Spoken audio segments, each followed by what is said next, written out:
Hey guys, how's it going? Hope you're doing well. My name is Crown, and today I'm going to read you some very interesting stories that I hope that you're gonna love. And now, without further ado, let's go!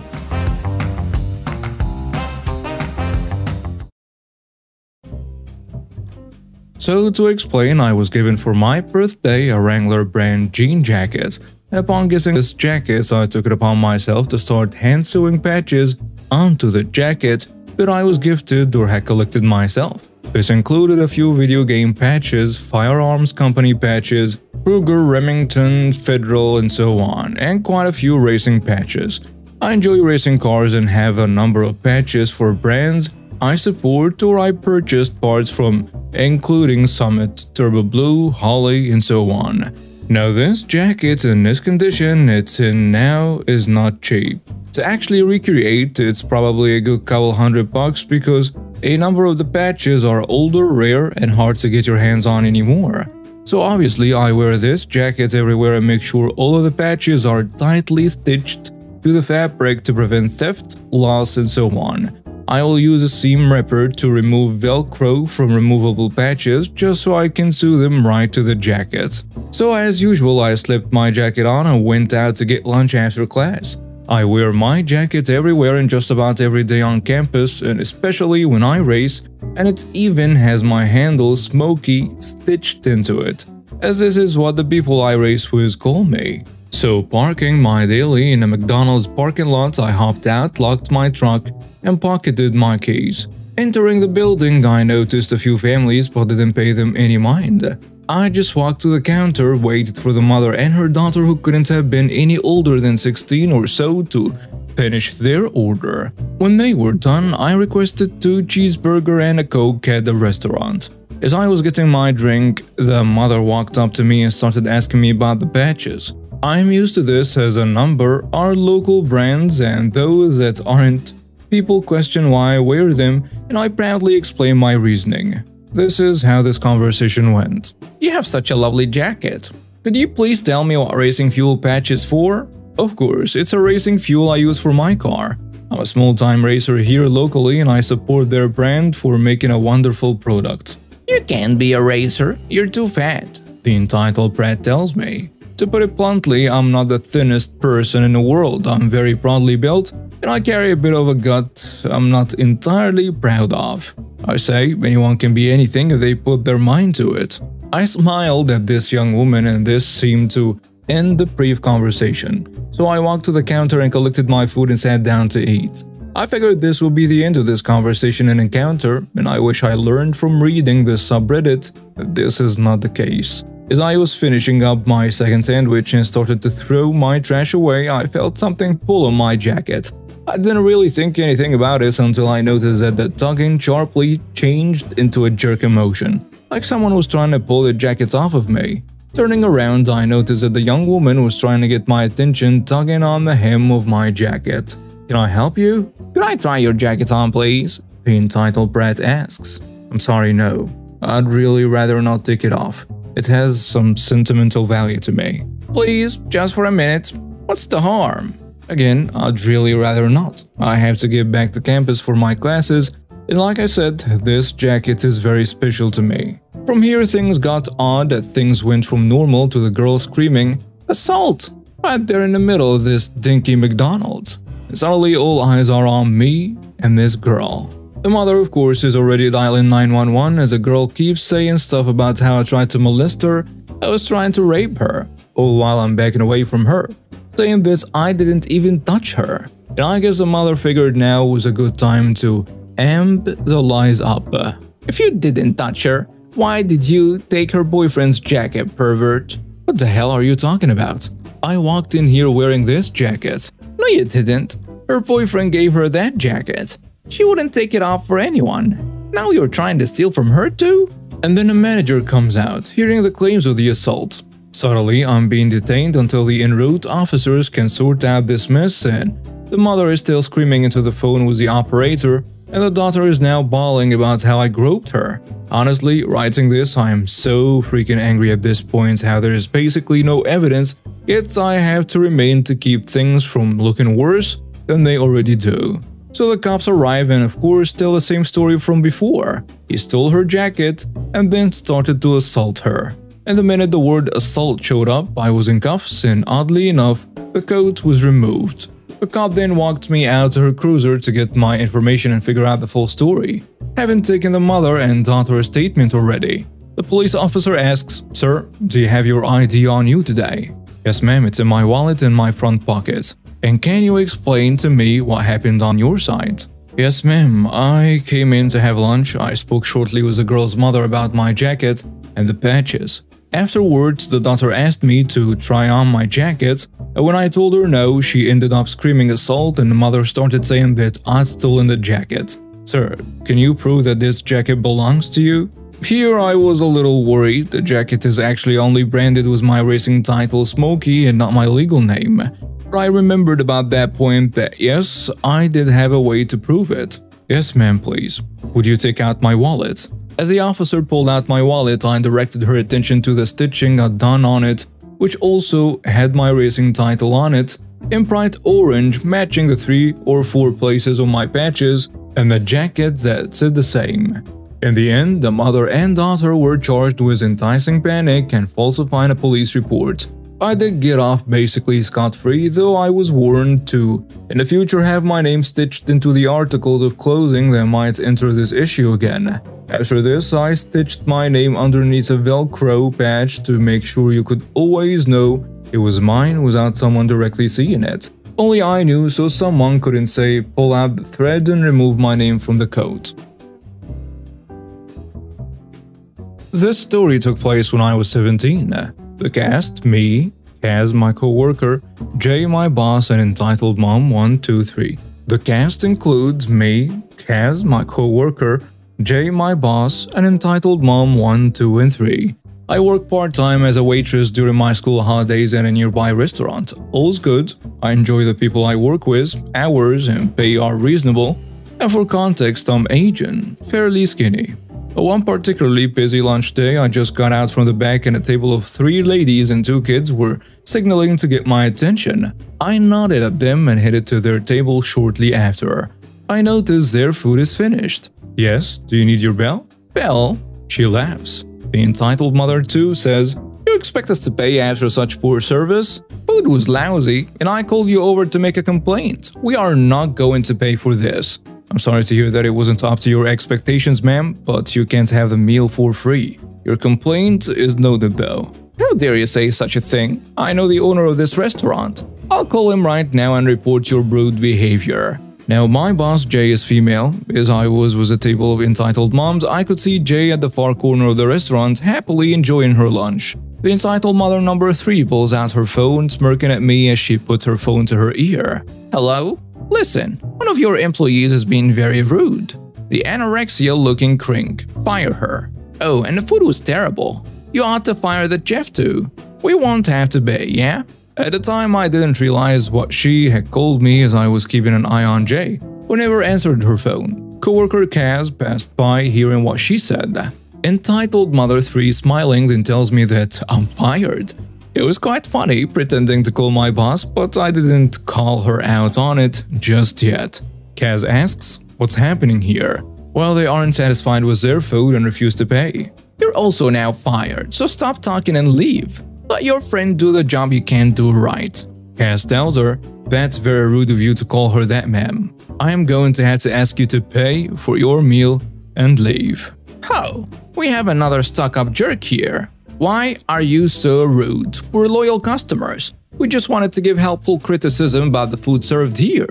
And this is how you treat us?" I've never seen any of these 3 ladies before. The kids look mighty uncomfortable at all that's happening, and I looked at Kaz and he looked over to Jay. Entitled mother number 3 says, "People like you are such a thorn in society. I should get the both of you fired."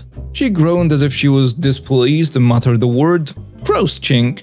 I heard it loud and clear this time, and my eyes widened when I realized she meant me.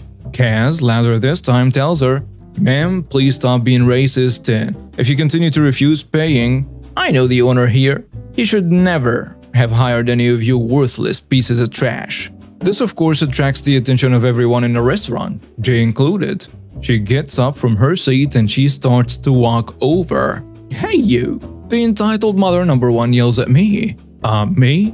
"Yeah, those earrings. Take them off." "Why?" "Do you have any idea how customer service works? It's compensation for the terrible food and terrible service from you. You shouldn't be able to afford them anyway, and it will be perfect for my daughter. My earrings aren't anything flashy, super simple stud type. I haven't got a clue on what she thought of its worth. I got really angry at her for demanding such an outrageous thing. The poor kid is about to say something to her mom but thinks better and looks away. I really feel bad for her. I also felt like I should have said nothing and let Jay handle it. But I lost it. You have no right to ask me for the earrings. They belong to my mother. Lying about knowing my boss? Nonsense on that too. Do you think it's right to stomp on other people? To call them names? The entitled mother number 2 starts nudging over to the entitled mother number 3 to call the police to report on my harassment. Jay swoops in, grabbing her phone. Jay says, "That won't be necessary, for I have already done so. You're going to sit here until they come and you will leave my employees alone." Entitled mother number 3 is practically screaming for her phone back, calling Jay a bunch of names, and she was practically livid. Again, she pulls a stunt of knowing the owner, thinking Jay is just a manager, and threatens to get her fired too. Jay tells her, "I know the owner, 'cause that's me. I'd advise you to kindly shut up now until the police arrive." All the entitled mothers go red in the face, and I think I saw one of the kids practically die inside of embarrassment. I still very much wanted to punch the entitled mother number 1 if it weren't for Kaz holding me back. When the cops arrive, the entitled mothers immediately try to push their overly exaggerated story of what happened.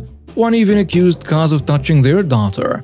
I think I saw steam coming out of his ears. Luckily, several witnesses called out their bluff and our statements were also taken. The entitled mothers sulkily paid for their meal and they were escorted out by the police. I don't know whatever happened to them. I'm sure Jay had pressed for more on them. But I never saw those ladies ever again. Here is the context. I work at a hospital as a lab technician. Our hospital site is near the city center and quite old, so there are no real parking lots and not many parking spaces available. Between students, patients, hospital workers, and people coming and going for different reasons, it's nearly impossible to find a spot after 8 AM. Since I work in a small team, only 4, and the evening shift is also on call for any emergency, we have one reserved parking spot. There is a sign saying it's only for on-call lab technicians from our department, and there is a chain with a padlock in front of it. It's located between a pillar and another building's wall, right next to our lab. There is another team in the lab, and we sometimes let them use the parking spots when we have others available. Or when we come using public transportation, but otherwise, we don't really share it. So the story. A few weeks ago I started doing the evening shifts, usually from 10 AM to 7 PM, but it can't last much longer. I was also on call, so I took my car to the lab. I arrived one morning near 9:45, went to the reserved parking spot, but the chain was down and the spot was taken. At first I thought it was someone from the other team, but I didn't agree to share the spot with anyone and I didn't recognize the car. So I decided to park just in front of it, horizontally, so that my car wouldn't be on a road. That way the other car was stuck between the wall and the pillar and my car. At first I was thinking I would move it as soon as I found a colleague and he agreed to let me have my spot. But it turns out the car didn't belong to anyone from the lab. One tech had witnessed by the window a lady parking in a spot around 9:40. When he opened the window to tell her not to park there, she just said, "I'm in a hurry, I won't be long," and she left walking fast. I checked if there was a phone number left under the windshield that I could call, but nothing. So we decided, you know what, my car is fine where it is. It's not on a road, it leaves enough sidewalk for pedestrians to be safe, and it's only blocking her. I don't have time to go find another parking spot at this hour, which would probably be at the end of the hospital site. Plus, I have a sticker on my car saying it can park at some places in the hospital for emergencies. And the day went on. I had almost forgotten about it until 4 PM when someone called the secretary. The lab's phone number was on my sticker, and it was a lady wondering why there was a car parked in front of her. Turns out she was also a hospital worker from another department who had arrived late to work and couldn't find a place to park, so she took the chains down and parked there. No idea how she got rid of the padlock, but it was old and weathered, so it might just have broken. She had just finished. I won't be long, yeah right. And now she wanted to leave but couldn't. First, the secretary, a nice woman but not known for her calm temper, berated by the phone. Then she connected the lady to our phone, where a colleague did pretty much the same. Next, another colleague went out to check on my car. According to said colleague, she looked relieved as she thought he was going to move my car. He just told her that it was illegal for her to park there and now she had to wait for me, or we'd call, to have her towed. Meanwhile, I was in the middle of a complex procedure that required me to be in a white room, sterilized room with controlled atmosphere, sterilized blouse, so I couldn't just leave what I was doing like that. So she waited, and she called twice more to complain that she needed to leave. And twice she got berated by my colleagues until one of them told her to stop or they would involve the hospital security or actually get her towed. In the end, I got out of the white room at 5:30 p.m. My colleagues and I thought it was enough, so I changed myself as slowly as possible, took the time to get everything in order and let everyone know in the building that I was going out for 5 minutes, and finally got out. She was visibly mad because it was almost 5:45, but the threat to get her car towed might have stuck because she didn't say anything except a passive-aggressive thank you. By the time she could get out, it was almost 5:50, so she waited a little less than 2 hours. Could have been worse since I ended my shift around 7:30 that evening. So far, no one else has parked on that spot except us. My oldest son has mental health issues, schizophrenia and psychosis, and he can be a bit out there when he's not on meds. He has been known to self-medicate with street drugs as well, and that's never been a good combination. For the past months and a half, he has been off illicit drugs and taken the meds RX'd by the doctor, and he seems to be in a pretty good place. My oldest daughter, who is his big sister, is coming into town for the holidays, but doesn't want to be around him at all. She wasn't here while he was going through all of this, but has heard about it, and while it was happening from family members, she says she would like to just stop in at the house and get a plate of food, and then have everyone except for him come to the hotel to celebrate an early Christmas, exchange gifts and play prize games that I plan out and pay for, by the way. I don't feel like it's fair to exclude him, especially since he's clean, following the doctor's orders and is acting pretty much like his old self again. I think it will discourage him and cause him not to want to continue trying. He's really excited to see her and doesn't know how she feels. I told her she would have to tell him herself because that's between them. She says it's not fair that she's coming all the way home, paying for a hotel, and then not going to be able to spend time with anyone. Edit. I should have also mentioned my son is living with me and I'm getting legal guardianship of him, so I'm making sure that he's taking his meds and going to his appointments. Both of them are adults. Am I the jerk for not wanting to exclude him? And now for some comments on the post. Someone saying, "You're not the jerk. She is fully allowed to not come around her brother if she doesn't want to, but what she can do is dictate others not to be around him or make others choose sides. Your daughter is a jerk, not you." Another commenter adds, "Schizophrenia has a genetic component and your daughter ought to step back and be thankful she wasn't robbed of her own sanity like her brother has been. You're not the jerk, your daughter is. My oldest son also has schizophrenia. He's just as much a part of the family and as valuable as my other kids. Your daughter sounds like she needs to educate herself about mental illness." A third commenter goes with, I've been in the same boat with family and an ex. Your daughter has a right to go wary, and unless you're going to take personal responsibility to make sure they are stable and behaving properly, I don't see why anyone else should be put in a position where they are uncomfortable. You can even argue that their illness isn't their fault. At the end of the day, their behavior, like taking drugs or suddenly dropping their medications, is their fault and it's a choice they are making. But I also don't think everyone excluding him like that is good for their recovery. But the daughter is allowed to feel different about this, but she doesn't have the right to plan the party you're hosting as she wishes. And now we have reached the end of today's stories. Thank you for watching and see you next time.